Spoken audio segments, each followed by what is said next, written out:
tardes, profe Ale Rosler. Mi nombre es Milaki Herrera Rodríguez. El día de hoy vamos a hablar con el tema de la administración de oxígeno. Bueno, la administración de oxígeno es un procedimiento que se usa para aumentar la cantidad de oxígeno a personas que respiran por sí solos. También se utiliza cuando la persona no puede respirar por sí mismo debido a problemas respiratorios, enfermedad, obstrucción o debilidad en los pulmones. La importancia del oxígeno es mejorar la oxigenación, evitar disminuir la fuerza respiratoria y evitar complicaciones en los tejidos de oxigenación en los tejidos. A continuación mis compañeros les hablarán más a fondo sobre el tema. Bueno, antes de comenzar con el tema en general, hay que empezar primero sabiendo los términos para la administración de oxígeno, y estos son los conocimientos previos que debemos tener antes de comenzar. Bueno, uno de los primeros que debemos tener es el que es el FiO2, flujo, y SpO2, que es oxigenación en sangre. Bueno, continuemos con qué es FiO2. Bueno, conocimientos previos del FiO2. Bueno, primero que nada, el FiO2 es una abreviatura de sus siglas en abreviaturas, que es fracción inspirada de oxígeno. Desde ese punto ya nos va diciendo de que es una mínima fracción, una décima parte de lo que una persona inhala el oxígeno, y así como el ambiente. Como lo comentaba, es una fracción de oxígeno que podemos inspirar, y esta es representada en concentraciones. ¿Por qué en concentraciones? Porque solamente son del 21% de lo que se encuentra en el medio ambiente. Eso quiere decir que es el 21% de lo que nosotros respiramos. Donde te encuentras ustedes y no se me encuentro yo. Entonces, esa pequeña fracción se puede aumentar más en concentración y a la vez litros por minuto. Bueno, otro de los puntos que debemos de tener en conocimientos previos antes de empezar el tema y el desarrollo es el flujo. Bueno, ¿qué es el flujo? El flujo es la cantidad de gas administrado en cantidad de oxígeno en comparaciones, y compararlos en litros por minuto, como sus abreviaturas, L por un minuto. Entonces, en la gráfica, en la tabla que nos muestra, está el FiO2, que es la fracción inspirada de oxígeno, y el flujo, que es el que estamos viendo ahorita. La concentración puede variar. Esta comienza desde los 24%, superando el 21%, que es el del medio ambiente, y se va en 4 en 4, 24, 28, 32, 36 y 40, y así sucesivamente hasta alcanzar tres tipos de etapas, que son la de alto flujo y bajo flujo. Entonces, en el otro lado está el oxígeno administrado. ¿Qué nos quiere decir? Un ejemplo que es, vamos a suministrarles 1 litro de oxigenación, nos va a entregar 24% de oxígeno en concentración.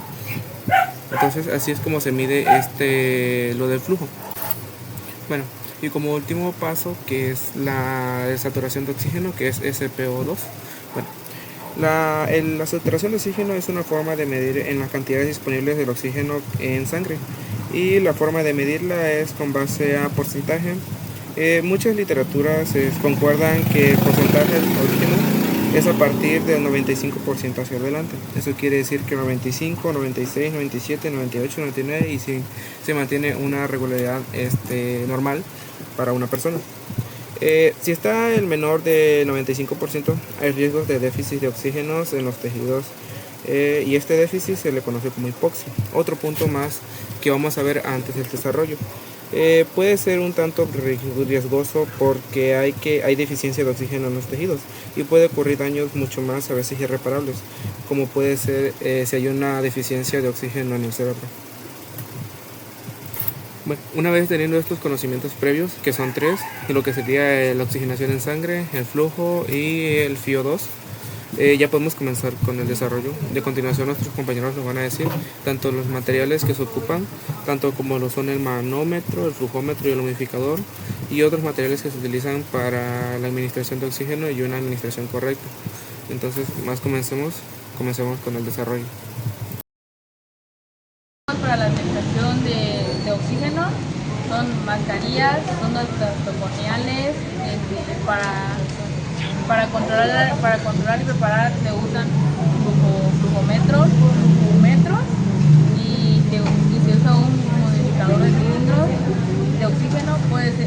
puede ser concentrado y un manómetro para checar la presión sanguínea. Bueno, mi compañera habló de tres instrumentos muy esenciales en cuanto a la administración de oxígeno. Uno de ellos es el manómetro. Bueno, el manómetro, o también conocido como manorreductor, es un dispositivo en forma circular en que puede venir en varias presentaciones, y los dígitos que tienen que indican que van desde los 500 a los 4000. Bueno, estos indican cuánta cantidad de oxígeno comprimido se encuentra dentro del tanque de oxígeno, y los dígitos también se pueden reconocer como PSI, que en sus siglas es libra por pulgada cuadrada. Bueno, ¿qué es la forma de medir la concentración de oxígeno? Pues está dentro del tanque, como lo había comentado. Es la cantidad de oxígeno que se encuentra almacenado en una presión altísima, y eso es lo que nos ayuda a saber cuánto de concentración de oxígeno se encuentra en el tanque, y así suministrar la cantidad que se indica y que se sugiere para cada paciente. Otro de los instrumentos es el flujómetro, o también conocido como caudalímetro, que es un dispositivo normalmente que se acopia al manómetro, y hay en varias presentaciones, una que es cilíndrica y otra que es circular. Este es más importante de los tres. ¿Por qué mencionaremos? Porque permite controlar la cantidad de litros por minuto que se salen de la fuente de suministro de oxígeno. ¿Qué nos quiere decir esto? Que este es uno de los que más checa, y donde sabemos cuántos litros por minuto se administra, como lo habíamos recordado anteriormente, que era en el cuadro donde decía flujo y concentración, que por ejemplo un litro entrega hasta 24% de concentración de oxígeno. Entonces ahí es donde nos indica a nosotros cómo medir esa cantidad y cómo suministrar la correcta. Bueno, otro de los instrumentos es el humidificador, que es este que se puede mostrar en pantalla y lo pueden observar. Como recordamos, el oxígeno viene comprimido dentro del tanque de oxígeno, por lo que hay que licuarlo, enfriarlo y secarlo antes de administrar al paciente. ¿Por qué? Porque puede que esto reseque las vías aéreas, y entonces filtrándolo a modo de que lo licue el humidificador, viene de una manera en la que se puede ser transpirable y inhalable y suministrarle. Entonces estos tres vienen presentables, como lo habían visto anteriormente, y son esenciales para la administración de oxígeno.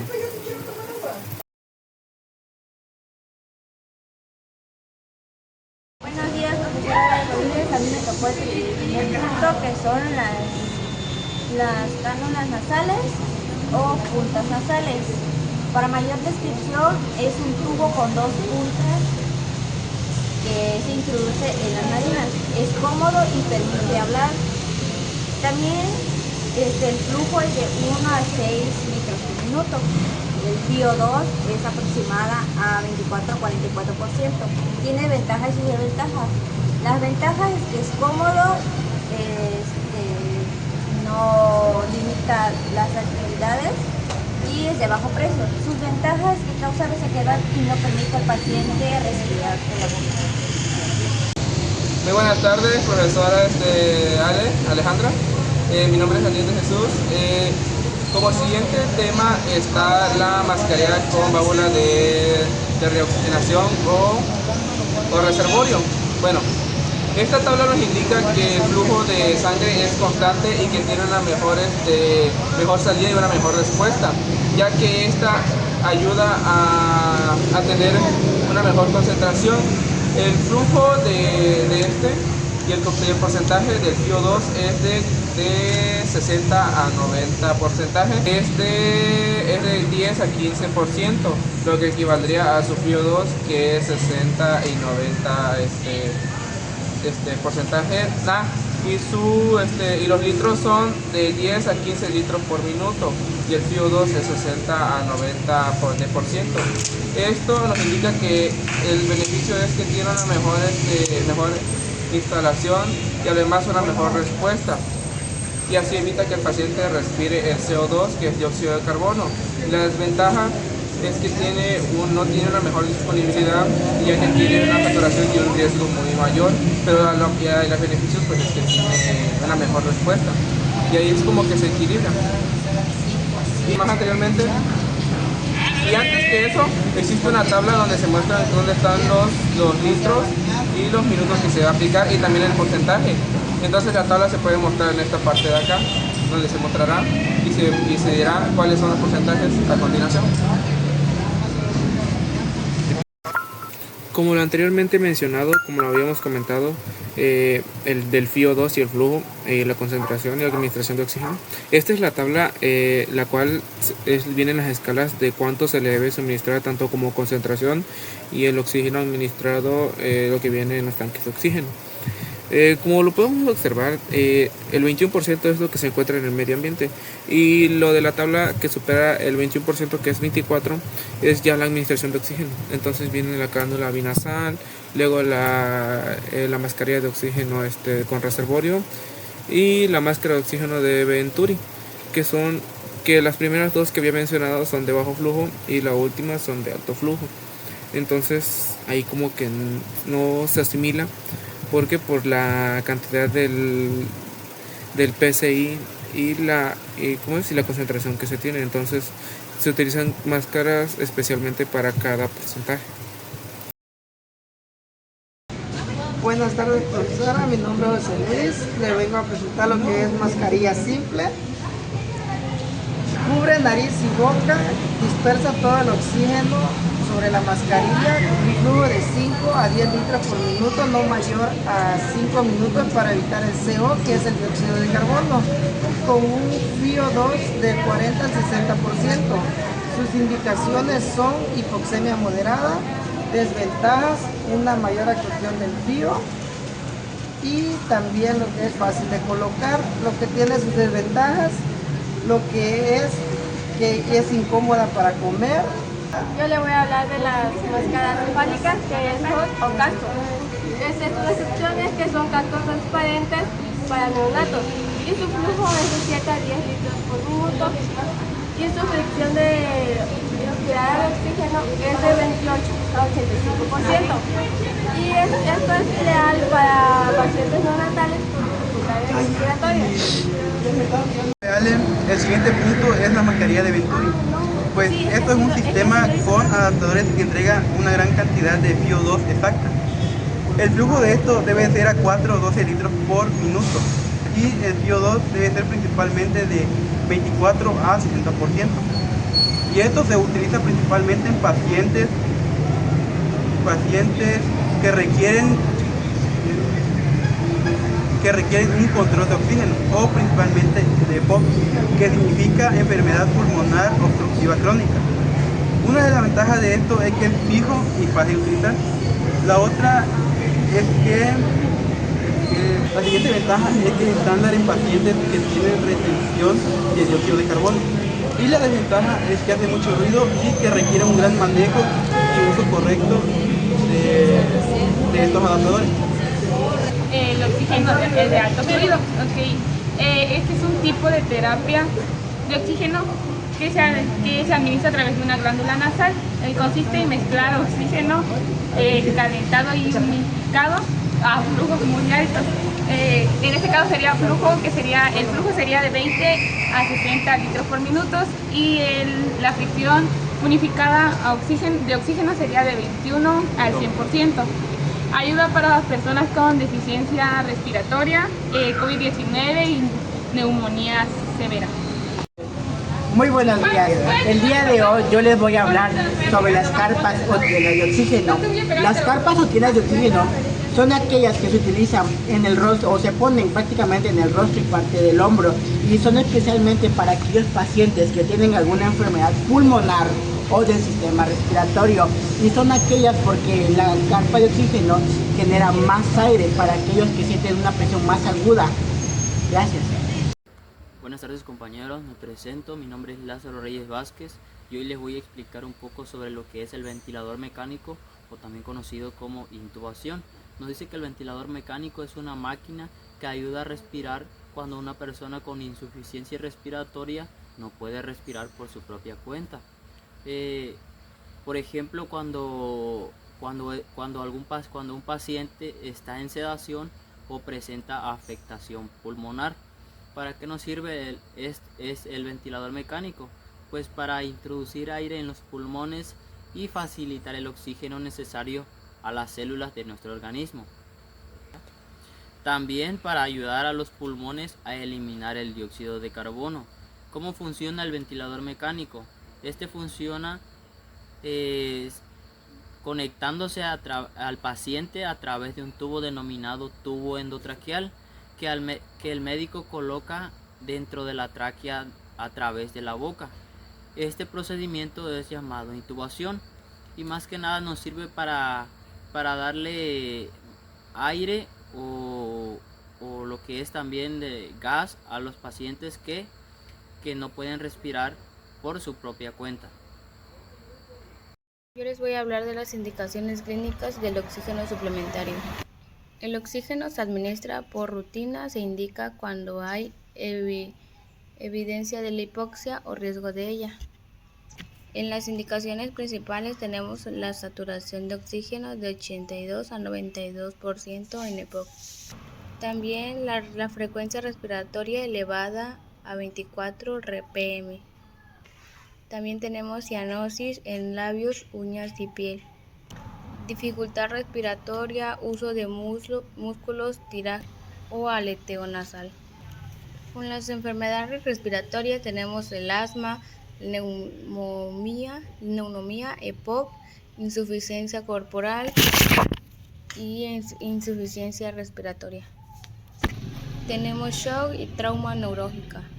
Como siguiente punto les voy a hablar sobre los riesgos y complicaciones que tiene el oxígeno. Aunque el oxígeno salva vidas, también tiene riesgos y complicaciones si no se usa correctamente, como por ejemplo dejar marcas en la piel por mascarillas, retención de CO2 en pacientes con EPOC, incendios causados por el oxígeno. Igual existe la toxicidad por el oxígeno cuando se pone mucho.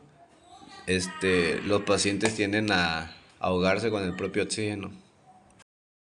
Ahora vamos con el subtema número 3, que es el cuidado de enfermería en la administración de oxígeno. El personal de enfermería juega un papel clave en la seguridad del paciente. Uno de los cuidados esenciales que hace la enfermera es verificar la orden médica, la orden que el médico haya dado hacia la enfermera, instalar equipo limpio y funcional como el tanque, el flujómetro y el humidificador, evaluar la saturación inicial y estado respiratorio, vigilar los signos de hipoxia y mejoría clínica, revisar que no haya fuga en el equipo, dar lubricantes al paciente si hay irritación nasal. El objetivo de este tema es garantizar una oxigenación segura, eficaz y continua.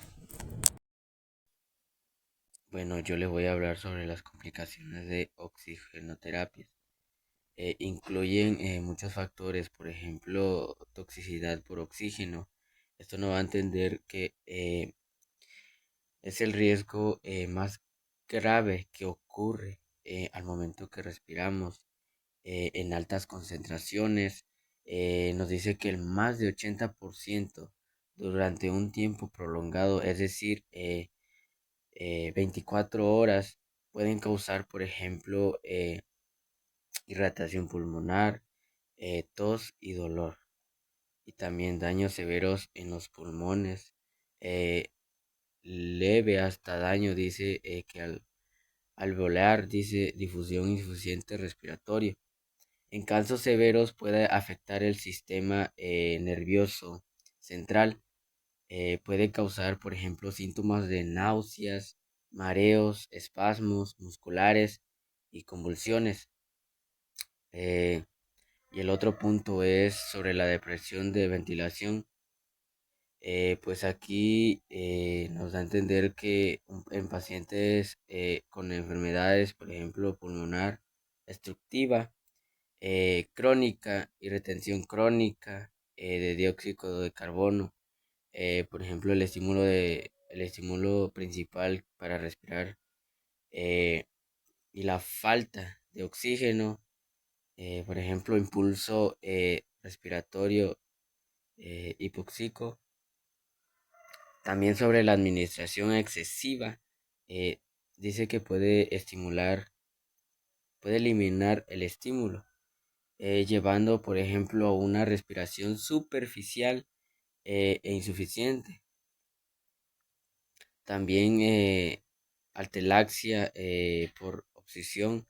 Bueno, aquí nos da a entender que la administración de oxígeno puro, eso nos puede causar el colapso del alvéolos pulmonares, altelaxia también debido a la rápida absorción de gas de los espacios aéreos y lo que reduce su volumen. Y el objetivo principal de una administración de oxígeno es mantener y establecer una oxigenación adecuada, asegurando los niveles de oxigenación en la sangre y para satisfacer las necesidades metabólicas en el organismo. Con ello se busca prevenir la hipoxia y disminuir el trabajo cardíaco y mejorar la función pulmonar y el estado clínico del paciente.